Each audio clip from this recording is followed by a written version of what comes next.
Hello there, this is Annette from Sunbeam Fabric Art. Welcome to my channel. Today I'm going to be creating a blog from Barbara Brackman's Encyclopedia of Quilts.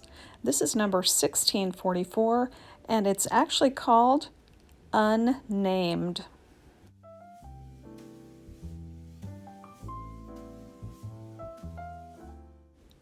I will leave the exact measurements for my quilt blocks in the description.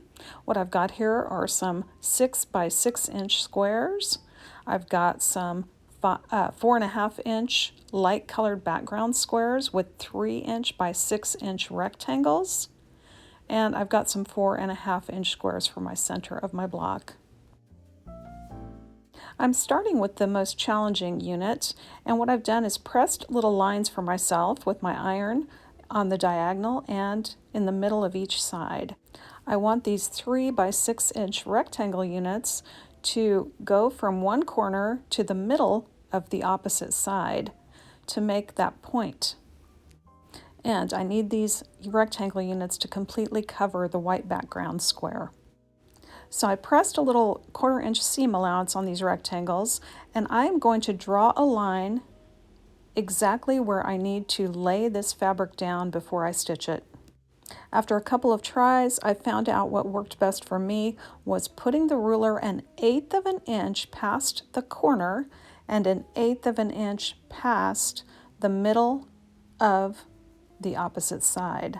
Then I drew a line, and I'm drawing the line. If you're using a fabric with a right and a wrong side, draw your line on the right side of the fabric. This line is not going to show later because we're going to fold the fabric back over it.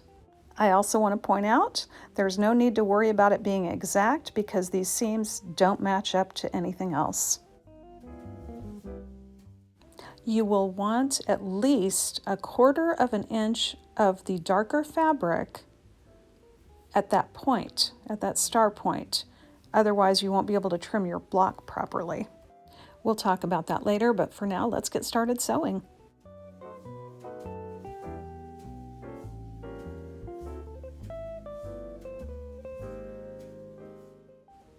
So here you see I'm lining up the edge of this rectangle fabric with the pencil line that I drew.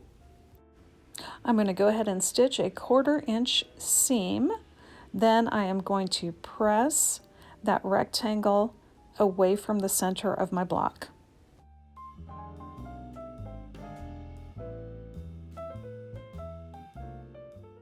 Now it's time to sew the second rectangle to this little unit. Again, lining up with my pencil mark, I'm going to stitch that 1/4 inch seam, then fold that fabric back and press that seam away from the center of my block. Now this first attempt is not what you want to have happen. I ripped out that seam and I redid it with my little piece of fabric a little closer because I need 1/4 inch of dark fabric past the point.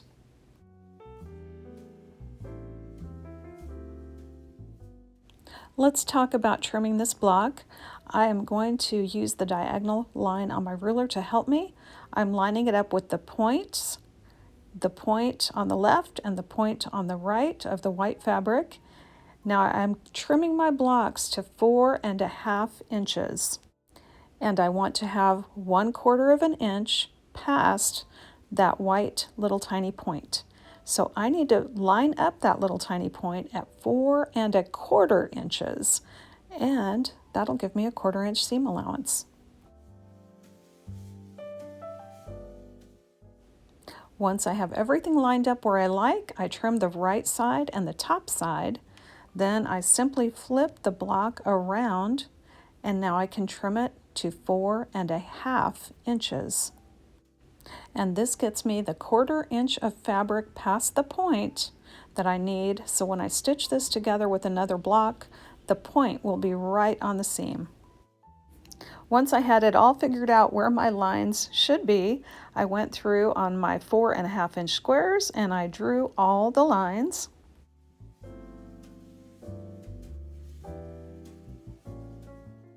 Next, I chain pieced a rectangle to one side of my background white squares. I pressed the seam back away from the center of the block. Then I turned all these blocks around and I chain pieced the other rectangle to the other side of these units. And again, I pressed that rectangle open away from the center of the block. And those rectangles should cover up all the white fabric. If you confirm that your dark fabric does indeed cover that side of the background fabric, you can trim that away before you trim those blocks to 4.5 inches.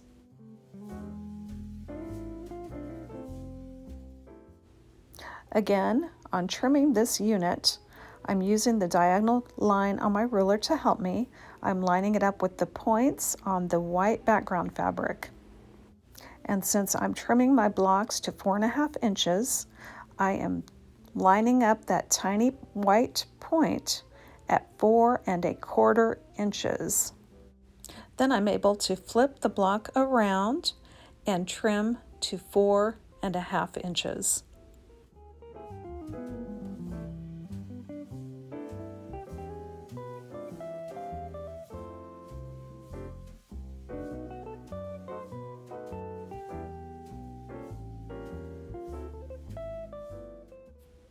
My next step is to make hourglass blocks. To make those, we're going to start with half square triangles. I'm taking my white background fabric and I am drawing a line from corner to corner on each of these 6-inch white squares. If you're using background fabric that is right side and wrong side, make sure and draw the line on the wrong side. This is different than those other units we just finished. Next, we will place our dark 6-inch square right sides together with our light 6-inch square, and we are going to stitch down on both sides of this line that we just drew. I chain pieced and then I flipped these units around and did the other side.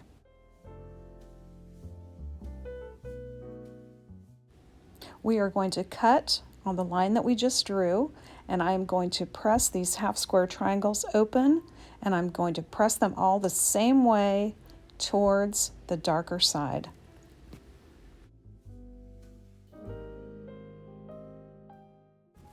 On half of my half square triangles, I am going to draw a line on the wrong side of the unit.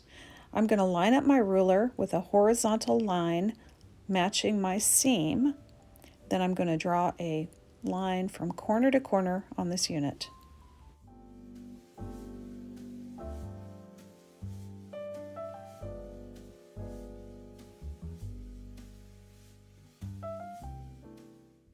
Next, I take a half square triangle without a line and match it up with a half square triangle with a line.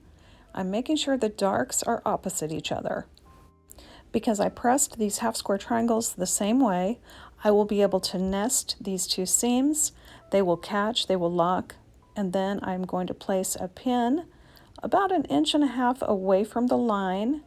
That is going to give me enough room to stitch my 1/4 inch seams on both sides of the line.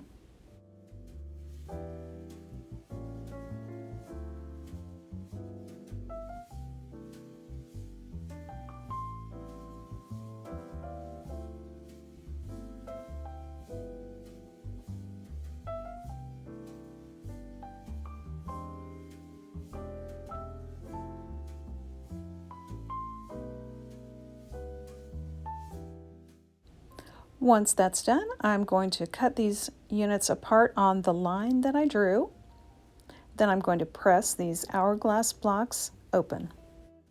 To trim an hourglass block, knowing that I'm finishing to 4.5 inches, I'm again using the diagonal line on my ruler to help me out. I'm lining up my center seam at 2.25 inches and matching my diagonal line. Trimming the top and the right hand side, then I can flip this block around and trim it to 4.5 inches.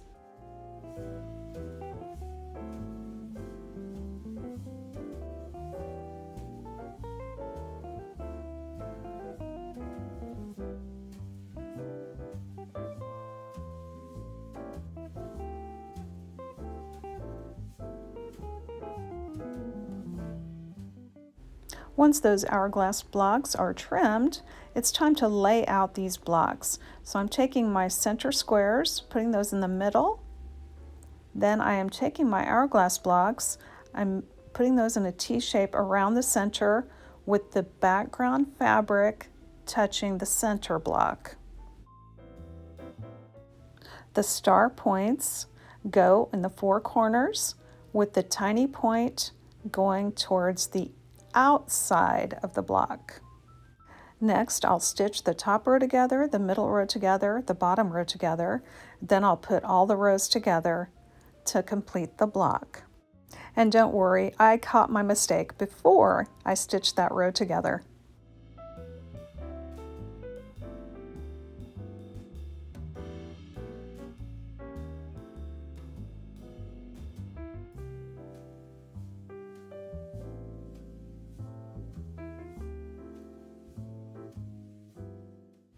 This block had a couple of challenges for me, but I do enjoy the way it turned out. I think it's really pretty.